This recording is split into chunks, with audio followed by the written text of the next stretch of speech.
सफल बने, समर्थ बने, पावन बने जीवन।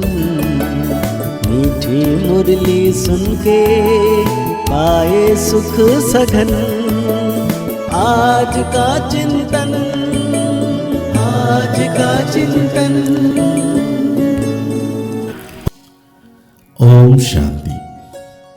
Good morning. स्नेह का सागर शिव बाबा अपार स्नेह देकर आप समान बना रहे हैं। तो आज मीठे बाबा हम बच्चों को कह रहे हैं, बाप का बनकर बाप का नाम वाला करो। नाम वाला होगा संपूर्ण पवित्र बनने से। बाबा कहते हैं तुम्हें संपूर्ण मीठा भी बनना है। साथ में बाबा आज हम बच्चों को पूछ रहे हैं, संगम युग पर तुम बच्चों को कौन सी एक फिक्र है जो सतयुग में नहीं होगी। बाबा कहते हैं संगम पर तुम्हें पावन बनने की ही फिक्र है। बाप ने तुम्हें सब बातों से बेफिक्र बना दिया। तुम पुरुषार्थ करते हो कि यह पुराना शरीर खुशी खुशी से छूटे। तुम जानते हो अपना वस्त्र उतार नया लेंगे। हर एक बच्चे को अपने दिल से पूछना है कि हमें कितनी खुशी रहती है, हम बाप को कितना याद करते हैं। तो आज बाबा कह रहे हैं मीठे मीठे सिखलेते बच्चों को रूहानी बाप समझाते हैं, पढ़ाते भी हैं और समझाते भी हैं। पढ़ाते हैं रचता और रचना के आदि मध्य अंत का राज और समझाते हैं सर्वगुण संपन्न बनो, दैवी गुण धारण करो। याद करते करते तुम स्वतः प्रधान बन जाएंगे। बाबा कहते हैं तुम जानते हो इस समय यह तम प्रधान सृष्टि है। स्वतः प्रधान सृष्टि थी जब 5000 वर्ष में तम प्रधान स्वतः प्रधान बन जाएंगे। बाबा कहते हैं यह 5000 वर्ष में तम प्रधान बनी है। यह है ही पुरानी दुनिया, सबके लिए कहेंगे ना। यह नई दुनिया में थे या शांतिधाम में थे। बाप रूहों को बैठ समझाते हैं, रूहानी बच्चे तुम्हें स्वतः प्रधान जरूर बनना है। बाप से जरूर वर्षा लेना है। लौकिक बच्चे भी याद करते हैं, जितना बड़े होते जाते हैं हद का वर्षा पाने का हकदार बन जाते हैं। तुम हो बेहद के बाप के बच्चे। बाप से बेहद का वर्षा लेना है। अभी भक्ति आदि करने की दरकार ही नहीं है। यह तो बच्चे समझ गए हैं, यह यूनिवर्सिटी है, सब मनुष्य मात्र को पढ़ाना है। बेहद की बुद्धि धारण करनी है। अब यह पुरानी दुनिया चेंज होनी है। जो अब तमो प्रधान है वो स्वतः प्रधान बनेगी। बाबा ने समझाया है तुम जितना याद करेंगे तुम्हारी आत्मा पवित्र बनती जाती है। बच्चों की बुद्धि में ड्रामा बैठा हुआ है। यह भी जानते हो कि इस दुनिया का तुम सब कुछ छोड़कर आए हो। आंखों से जो देखते हो वो देखने का है नहीं, यह सब खत्म होने वाला है। अब तुम्हारा अंतिम जन्म है और कोई भी इस बेहद के ड्रामा को नहीं जानते हैं। तुम अभी सारे चक्र को जानते हो। बाप आए हैं अब तुम्हें तम प्रधान से स्वतः प्रधान बनाने। जैसे वो इम्तिहान 12 मास के बाद होता है, तुम्हारी याद की यात्रा भी अभी पूरी नहीं हुई है। बहुत कुछ याद रहता है, फिर पक्का होता जाएगा। एकदम आत्मा अशरीरी आई, अशरीरी जाना है। तुम सारे सृष्टि के मनुष्य मात्र के पाठ को जानते हो। बहुत मनुष्य बढ़ते जाते हैं, करोड़ों हो गए हैं। सतयुग में तो हम बहुत थोड़े हैं। पुनर्जन्म लेते लेते और धर्म के पठ मठ पंथ टाल टलियां बढ़ते बढ़ते झाड़ बहुत बड़ा हो गया है। आदि सनातन देवी देवता धर्म ही प्रलोप हो गया है। हम ही देवी देवता धर्म में थे, स्वतः प्रधान थे। अब वह धर्म ही तम प्रधान हो गया है। अब फिर स्वतः प्रधान बनना है। और बनने के लिए ही हम पढ़ रहे हैं। जितना पढ़ेंगे पढ़ाएंगे उतना बहुतों का कल्याण होगा।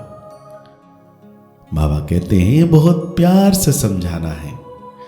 एरोप्लेन से पर्चे गिराने हैं, उसमें भी यही समझाना है कि तुम जन्म जन्मांतर भक्ति करते आए हो, गीता पढ़ते आए हो। गीता पढ़ना भी भक्ति है। ऐसे नहीं कि गीता पढ़ने से कोई मनुष्य से देवता बनेंगे। ड्रामानुसार जब बाप आते हैं तब ही आकर युक्ति बताते हैं स्वतः प्रधान बनने की, फिर स्वतः प्रधान पद मिल जाता है। तुम जानते हो इस पढ़ाई से हम यह बनने वाले हैं। कहते हैं भले कितने भी बड़ा आदमी हो, धनवान हो, परंतु है तो नरकवासी। स्वर्ग तो नई दुनिया को कहा जाता है। अब कलयुग पुरानी दुनिया है। यह प्रश्न बहुत अच्छे हैं। सीढ़ी में भी क्लियर है। तुम सुखधाम में हो व दुखधाम में हो, यह प्रश्न है। यह हेल है या हेवन है, यह प्रश्न है। डीटी है या डेविल है, यह पूछना है। जरूर सतयुग को डीटी वर्ल्ड कहेंगे, कलयुग का नरक डेविल वर्ल्ड कहेंगे। तो पूछना है सतयुग स्वर्ग डीटी वर्ल्ड के वासी है। पहले यह बात ख्याल में भी नहीं था। अभी तुम समझते हो कि हम संगम भरे हैं। जो कलयुग में है वो पतित नरकवासी हैं, फिर पावन बनना है। तब तो पुकारते हैं, हे पतित पावन आओ, आकर हमको पावन बनाओ। तुम्हारे पास कितने ढेर मनुष्य आते हैं, फिर भी कांटों में कोटों में कोई निकलते हैं। मैं जो हूं, जैसा हूं, जो सिखलाता हूं, उस पर कोई बिरला ही चलता है। प्रभात फेरी में भी यही दिखाओ कि हम इस पढ़ाई से स्वर्गवासी बन रहे हैं। सतयुग, त्रेता, द्वापर, कलयुग, ये चक्र फिरता है ना, तुम्हारी बुद्धि में सारा चक्र है। बाबा तुम्हारा बाप भी है, टीचर भी है, सतगुरु भी है। ये सिर्फ बच्चे ही नंबरवार पुरुषार्थ अनुसार जानते हैं। पुनर्जन्म को भी तुमने समझा है कि तुम कितने जन्म लेते हो। ब्राह्मण जन्म में तुम कितने जन्म लेते हो? कोई 2-3 जन्म भी लेते हैं। समझो कोई शरीर छोड़ते हैं, वो संस्कार ब्राह्मणपन के लिए जाते हैं। तो संस्कार ब्राह्मणपन के होने के कारण फिर भी सच्चे सच्चे ब्राह्मण कुल में आ जाएंगे। ब्राह्मण कुल की आत्माएं तो वृद्धि को पाती रहेगी। ब्राह्मण कुल के संस्कार तो ले जाते हैं ना। कुछ हिसाब किताब तो 2-3 जन्म भी ले सकते हैं। एक शरीर छोड़ दूसरा लेंगे। आत्मा ब्राह्मण कुल से देवी कुल में जाएगी। शरीर की तो बात ही नहीं। अब तुम बाप के बने हो, तुम ईश्वरीय संतान हो। फिर प्रजापिता ब्रह्मा की भी संतान हो। दूसरा तुम्हारा कोई संबंध नहीं। बेहद के बाप का बनना कोई कम बात थोड़ी है। तो आज बाबा धारणाओं में हम बच्चों को कह रहे हैं, अपने आप से पूछो कि पहली बात, हमें खुशी कहां तक रहती है? सर्वगुण संपन्न थे, अब श्रीमत पर फिर बनना है, ये निश्चय कहां तक है? दूसरी बात, तीसरी बात, हम स्वतः प्रधान कहां तक बने हैं? दिन रात स्वतः प्रधान पावन बनने की फिक्रात रहती है, यह अपने आप से पूछना है। बेहद बाप के साथ विश्व की खिदमत मतलब सेवा करनी है। बेहद की पढ़ाई पढ़नी और पढ़ानी है। देह सहित जो भी बंधन है उन्हें बाप की याद में खलास कर देना है। तो आज बाबा हम बच्चों को वरदान दे रहे हैं। मालिकपन की स्मृति द्वारा मनमना भव की स्थिति बनाने वाले मास्टर सर्वशक्तिवान बाबा, सदा यह स्मृति मज रूप में रहे कि मैं आत्मा करावनहार हूं, मालिक हूं, विशेष आत्मा, मास्टर सर्वशक्तिमान हूं। तो इस मालिकपन की स्मृति से मन, बुद्धि और संस्कार अपने कंट्रोल में रहेंगे। मैं अलग हूं और मालिक हूं। इस स्मृति से मन मना भव की स्थिति सहज बन जाएगी।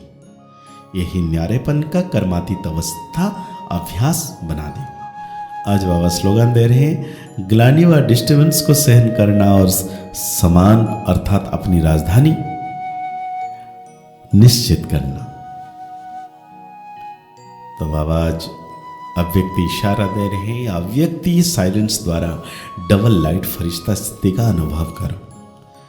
साइलेंस अर्थात शांत स्वरूप आत्मा जब एकांत में रहती है तब मन बुद्धि के एकाग्र का अनुभव होता है। उसी एकाग्रता से विशेष दो शक्तियां प्राप्त होती है, एक परखने की, दूसरा निर्णय करने की। यही दो विशेष शक्तियां व्यवहार और परमार्थ उन दोनों की सर्व समस्याओं को हल कर देती है। इससे सहज ही डबल लाइट फरिश्ता स्थिति अनुभव होने लगती है। तो आज के मुरली के अनुसार हम सो मान लेंगे, मैं मास्टर सर्वशक्तिवान आत्मा हूं। आज दिन भर बाबा की याद में रहना है। मुस्कुराते रहिए, आगे बढ़ते रहिए, पुरुषार्थ करते रहिए, खुश रहें, स्वस्थ रहें, मस्त रहें। ओम शांति, ओम शांति, ओम शांति।